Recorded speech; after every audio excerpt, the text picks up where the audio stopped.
dealing with the mount today, and what I want to do is have a look at the crossbody mount today. And most importantly about priming the crossbody mount, looking at the position of the crossbody mount, and then we're going to have a look at the bottom position about how to deal with it. So first of all, we're just going to do a couple of little drills to get us used to the crossbody mount, how to get there, and why we go there. And then secondly, we'll have a look at why we are, what the major attacks from there. And then the third part of the session will just be taking it apart and putting us into a world-class safe zone. Michael's on out. Crossbody mount, there's a couple of precursors. The crossbody mount's harder to get to when you're flat because you don't have the movement. So it's generally done when you're sitting up nice and high. As a general rule, if my hands are center line and I'm just pushing up to try and move, you don't have to do a lot because what goes up comes down. So what you're going to find is that there's going to be a little bit more pressure onto one side or the other side. The concept on this is that, I'm going to turn you around sideways a little bit. So if my knee's bent and I try and push you that way, my own knee becomes the issue. And a lot of people don't like so they go bridge the knees in and they'll try and push, but he lands on my leg. And I'm trying to get my leg out, but my own leg's in the way. So the way we like to do it, the way I like to do it is I like to prime my partner. So I'm going to go my left leg, so working my left leg. My left leg goes forward, bop, that creates space for me to put my knee down. From here, I can now start to push my partner over because I've created a valley or a space for him to fall into. So instead of the other one where we kind of have our knees here, we'll try to push him, and I'm basically just pushing into my own frame system. So I'll place my frame in first. I do like to use a box system, so I do like to use this system, not that, but right now it doesn't kind of matter, so I'm just going to go hands onto the side. So if my hand's onto my right hand side, Michael's left hand side, it's my opposite knee.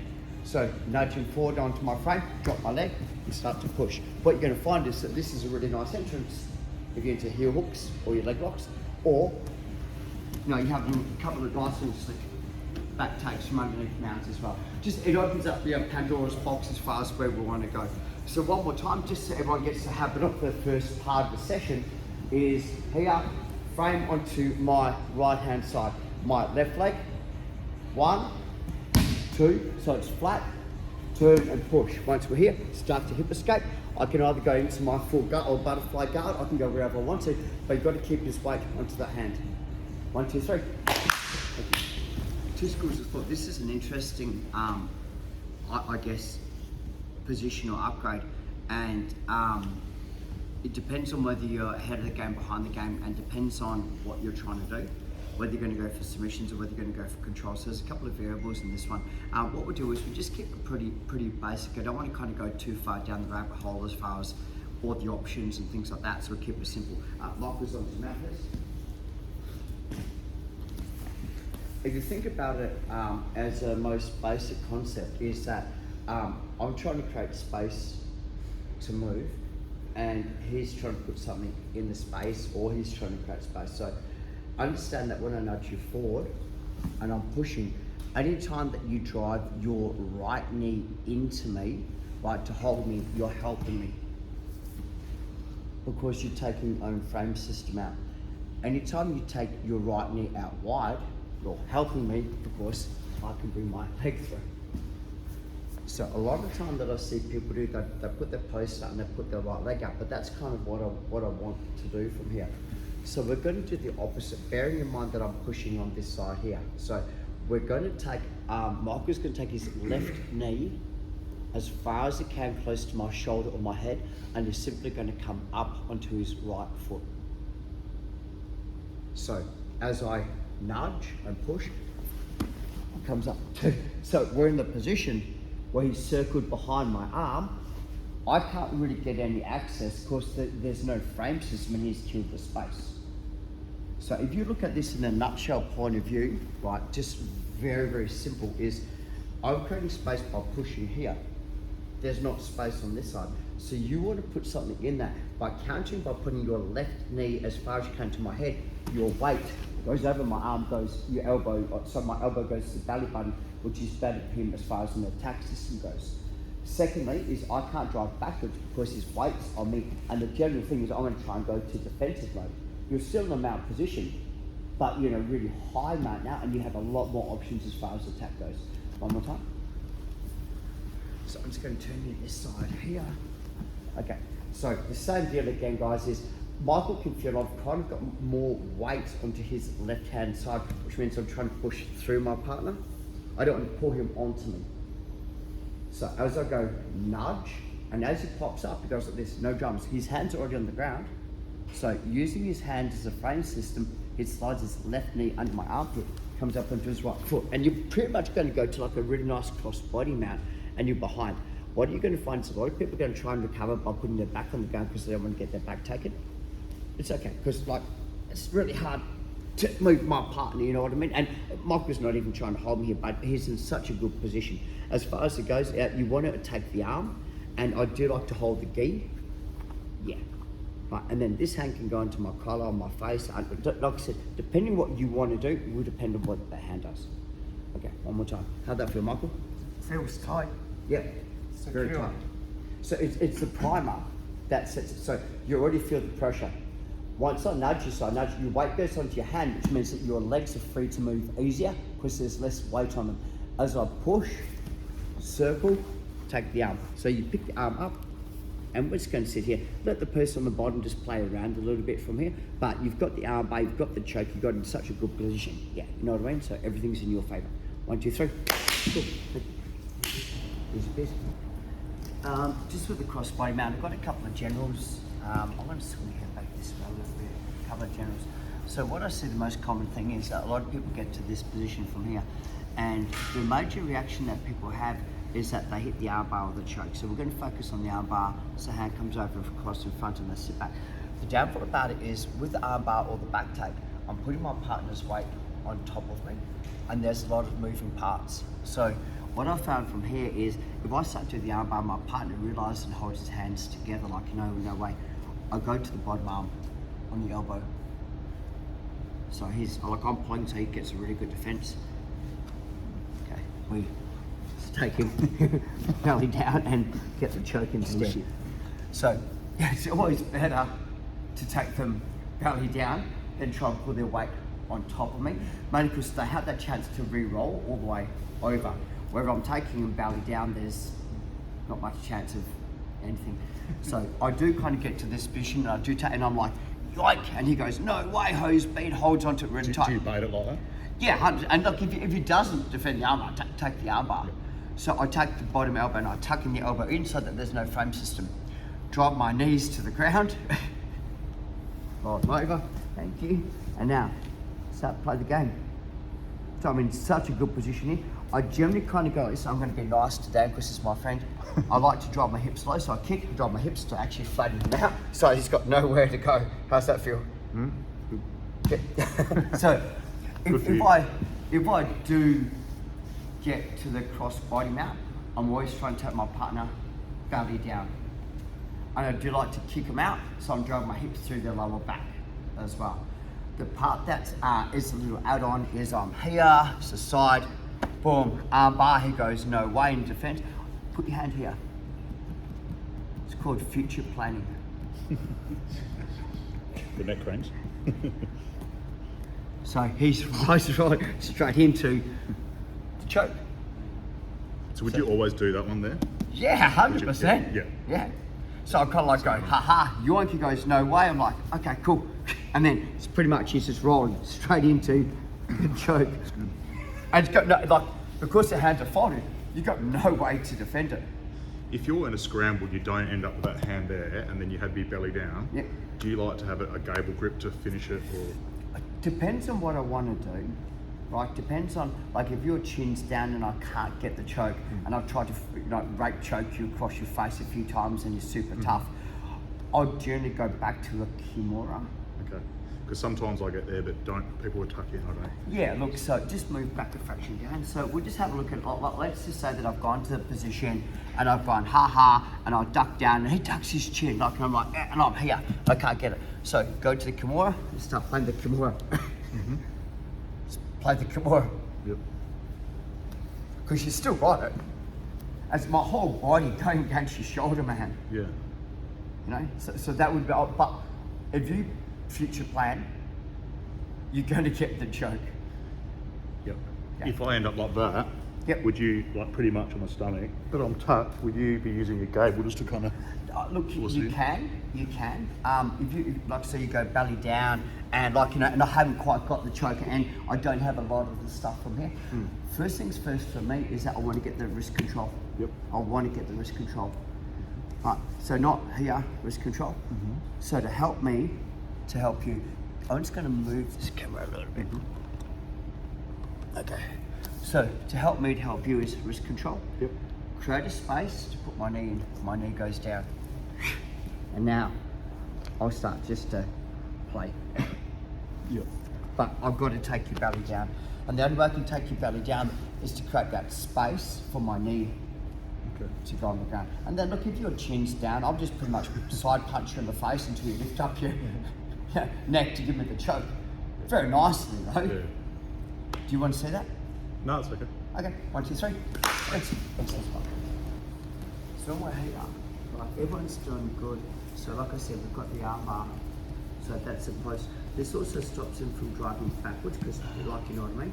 So what I'm seeing people are doing, they're kind of coming over to the side. You've just lost your post system. So I want to take the elbow, not the shoulder, the elbow. So I'm just punching through. Nice. Now, get a space, so I take my elbow out of the way and my knee drives down. When my knee drives down, that puts it down. Nice, squashy. Yeah. The hunting.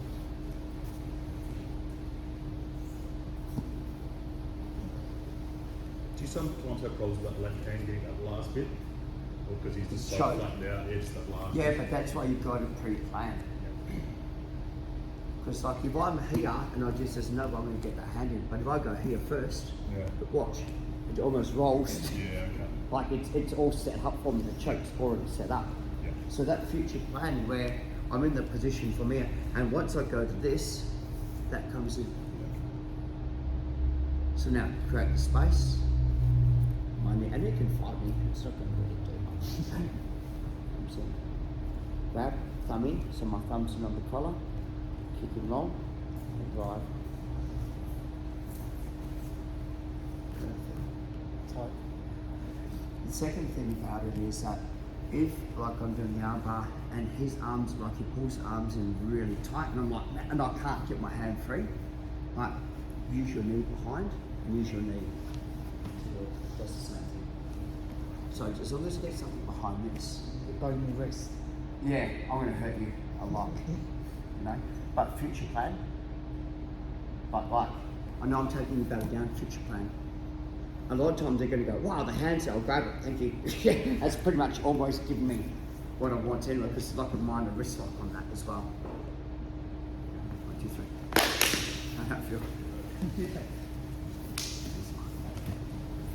So we're going to have a look at the shrimp now. The shrimp's probably one of the most underrated escape mechanics in BJJ.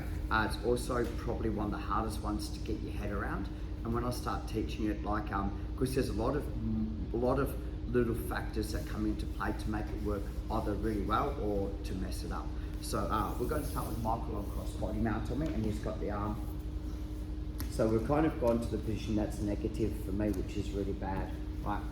And like he's got the arms from here. So if you think about it this way, is I've got a space going here, and I've got a space for my butt to go underneath his butt as well. But it's really hard to kind of get there. So what I want to do from here is I want to get like a frame system, and I want to create space. I bring my hands up like this way. Right. The second thing that I do, and this is a hard space, I'll plant my feet. I'm going to try and take my head to my knees. Plant my feet, head to my knees. And now turn, come back inside the guard, the shrimp. Right. So the little details that I see people mess up is that when they do the shrimp, they put their back on the ground. So what I mean by that is they kind of go frame system. I take my head and I go here, but I'm giving him the arm bar because I'm rolling. It's still hard for him to do because I push him backwards, hard for him to get the leg overhead, but it's still awkward. So it's really important that when I'm going like this, it's a frame system. It's just here, don't push any further. And it's kind of like a clock. So I'm kind of doing abdominal crunch and walk my feet. So the space. Thank you. Yeah, and just allows me to start to rescue, to come to a better position. The second part that I see people have issues with is they go too far. So go shrimp and they start to go down, and that's obviously one of the worst positions in the entire world to go to. So regardless of whether Michael's got this or or this, whatever, that is my frame system. Just here. Okay, so easy, take my knee, so watch. Top leg, bottom leg, just walk. Worst comes to worst, I'm not getting armbar, I've got the space to be able to start to defend. Can call, and I can start to get my sweeps and things. One more time. So the shrimp, not hip escape. Shrimping. Okay. Frame. Okay. So a little bit of a push, just so that the weight's onto his knees, so it's harder for him to bring his left leg over my head. Okay, so 1, 2, 1, 2, 4.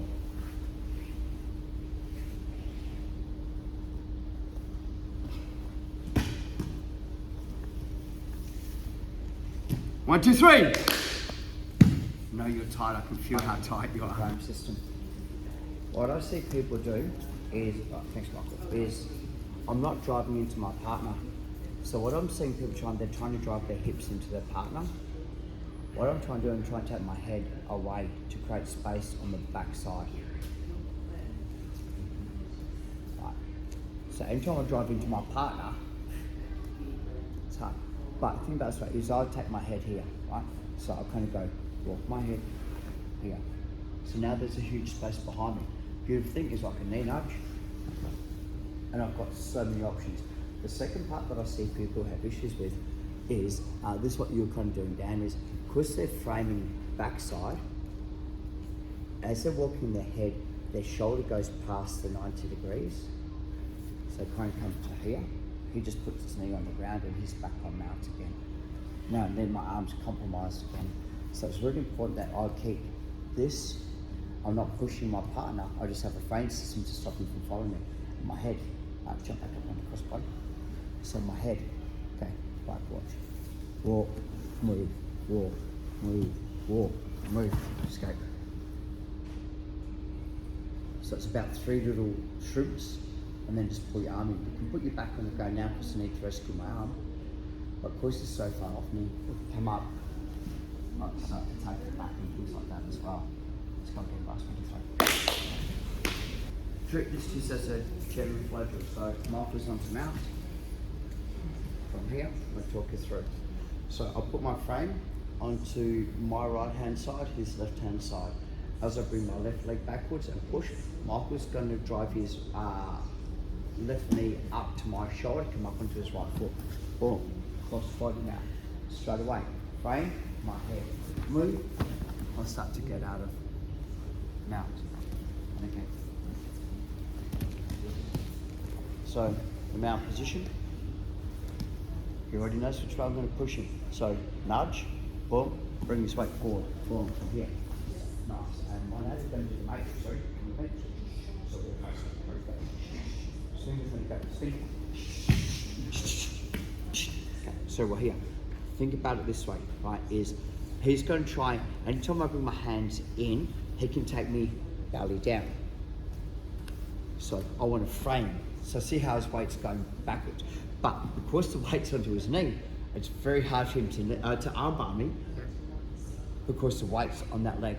So head down, run DMC, walk this way. Walk. Start to get your step. 1, 2, 3. Just do it a couple of times each. Swap over. Timer's on for 3 minutes, guys. 1, 2, 3.